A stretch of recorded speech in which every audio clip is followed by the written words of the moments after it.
Alright, so I'm rebuilding my carburetors here, and I wanted to cover a real basic job that's, from my research, is not uncommon. This is an HS2 carburetor off a 66 Triumph Spifire, and here is the throttle shaft, you can see, with the butterfly. The other side of it goes right through, and obviously the butterfly is connected to these two little screws here. So what happens is this throttle shaft is made out of brass. The body of the carburetor itself is made out of aluminum. And over time, the throttle shaft wears such that it essentially allows fuel and air mixture to leak. So what you can do is you can see the end here, and if I wiggle it, you can see it kind of moving around. That's not good. So they sell kits which you can get both the butterfly valve and the throttle shaft, and that's what I'm going to go over fixing today. So essentially I'm going to remove these two screws. That's going to release the tension on the butterfly valve to be able to pull the throttle shaft out, and then it's essentially just a swap back in. Previous, or I should say different models of carburetors have bushings inside here that are also made out of brass, and they wear. But thankfully and luckily and cheaply for the HS2s, they don't have a brass bushing, and it allows you to just swap this right out, and you really don't even have to do any reaming or anything like that. So it's pretty good. So we'll get to it.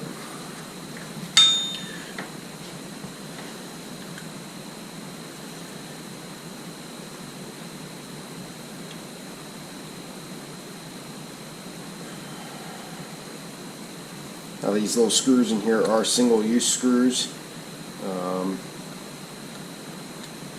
They're split on the ends so you can be captured. These weren't split when they were installed. And I don't know if you can really see that, but there's a little split in it. I'll see if I can open it up. Yeah, I'm afraid I'm going to jam my finger, but anyway, this is a single-use screw in the replacement, both for the throttle shaft and for the butterfly valve. The kits come with new screws.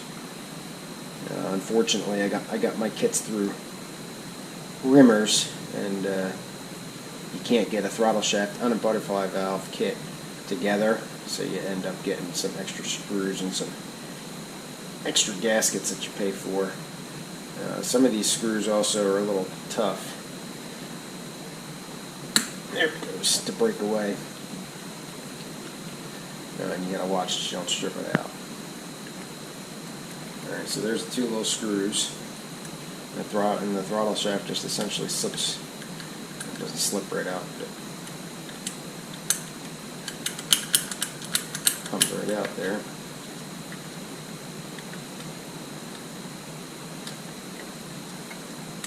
So kind of loosen it up, get it free, pull the butterfly valve. So that's a solid piece there. You notice too that the butterfly valve, since I'm going to be replacing this also, the butterfly valve, the one circle in here is kind of oblong. I'm not really quite sure why that is.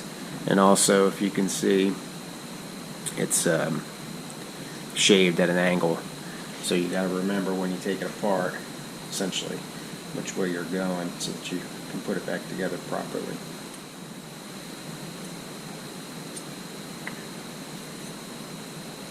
But anyway, once that comes out, and then you got your throttle shaft out there, and you can kind of see, hopefully, you can see the difference in the groove there. And the big groove in the throttle shaft. So I'm going to clean this up real quick, and then I'll get the new shaft out and we'll compare them. Alright, so the throttle spindle kit comes with the throttle spindle itself. There's two screws that I mentioned, and here you can see the split them a little bit better. Hopefully, anyway. See the kind of the split there. Several gaskets to go in the various parts, and then this little guy, which is essentially lock tabs, which holds the spindle on. You've got this screw here that attaches on the spindle like this, screws down eventually at some point, and There's other things that are in there, but it's, and then that, you bend that over and it locks it in. So not too bad for the kit that it comes with, but here's the new spindle. And you can see it's all nice and shiny, obviously. But then if you compare the two, you can really see where the groove is in that one there. One thing that's nice about the SU carburetors is the manufacturer is still in business. So you get all the genuine SU. And SU stands for something, of course, I don't remember what it stands for, but you can get all the genuine parts still. So obviously they're going to be well made for that. So now I'll just put the throttle spindle in. Now when it goes in, no movement, very little movement. Because there's no movement whatsoever. So now it's nice and tight. And then get that thing back together. And I'm going to clean out the inside of this a little bit, get some of that debris and everything out of the inside of the carburetor through it there. So I'll be back. On the paper towel here, you can see this is the throttle spindle kit and the new disc kit. So you can see there's a lot of redundant parts here. I've got 3 screws with that kit, and all the gaskets again, and then the butterfly valve itself. So if you can see, the butterfly valve is not completely circular. It's off a little bit. And the reason that is more oval, the reason that is, if you look in this carburetor here that's not, I haven't rebuilt yet, you can see that the butterfly valve doesn't go straight up and down. It's at an angle a little bit when it closes. So therefore, because it's not straight up and down in a circular hole, it's got to be oval to completely shut off the inside of the hole. And you also see here that the chamfer, or the angled part, is going to go down towards the bottom. So when I put the butterfly valve in, I got to orientate it correctly. So we'll come at it this way. Note that the threaded portion goes opposite. The threaded portion of the spindle goes opposite of the float. So here's where the float's going to go over here. So the threaded portion is going to go in like this. You want your screw reliefs to be pointing at you so you can tighten your screws down. That's going to go in like that. So we'll turn that a little bit to be able to get the butterfly valve in. I want the butterfly valve such that the angled portion is angled up, and that the angle of the portion is down. When it butterflies, it's kind of hard to explain, not doing a very good job of it.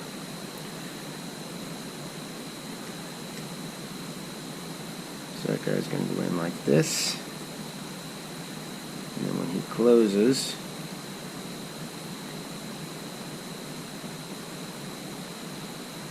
you can see that it's kind of flat up. Now, if you were in backwards, you would see a pretty good sized space in between the two. So that's it. That's really nice and tight in there. So now we'll put the screws in.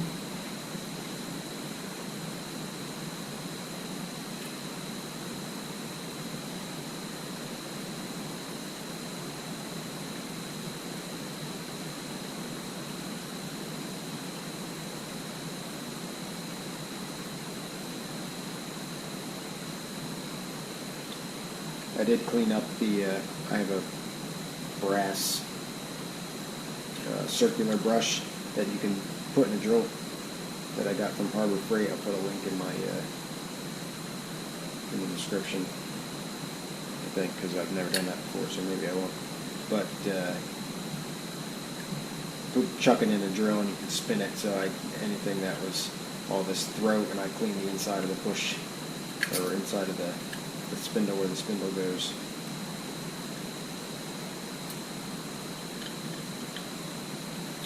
So that's it. So now I'll be able to take, and I'm just going to essentially jam a screwdriver down in there. I'm not going to do it yet until I'm sure that I'm all correct here. But essentially I'll just put a screwdriver down inside where the splits are in the screws and kind of pry them open a little bit, and essentially it's a way to lock the screws in. As opposed to Loctite or something else, I guess. I'm not quite sure why they would have designed it that way. But that's it. So there's a little bit of motion in there. That's mainly just because, you know, you're not going to get it completely tight. But I tell you what, it's a heck of a lot better than it was. If I remember right, the spindle kit's about 13 or 14 bucks. The throttle disc kit's about the same, 10 or 12 bucks. Again, I got it from Rimmers because they had a sale. But it's a pretty straightforward repair. Notorious for causing poor carburetor behavior. Can't tune your carbs, things like that with these throttle shafts. There is a test that if you spray with the carburetor hooked up, obviously in the car running, it should be tight, except for the intake itself. So what you can do is you can spray WD-40, people use, or ether or something like that in around this throttle shaft, and if the RPM changes of the motor, you know that you've got a pretty good leakage as you suck that fuel source in. So there you go, not too bad. Hope this helps. Hope it gives you confidence if you were thinking about doing it. Again, this is for the HS2 carburetors. From what I understand, it's the only carburetor that doesn't have the brass bushing in the body of the carburetor itself. That it becomes a more complicated repair if that's the case, because you have to ream that bushing out and install a new bushing, because they both the throttle shaft and the bushing wear, or at least the bushing usually does. So there you go. Thanks.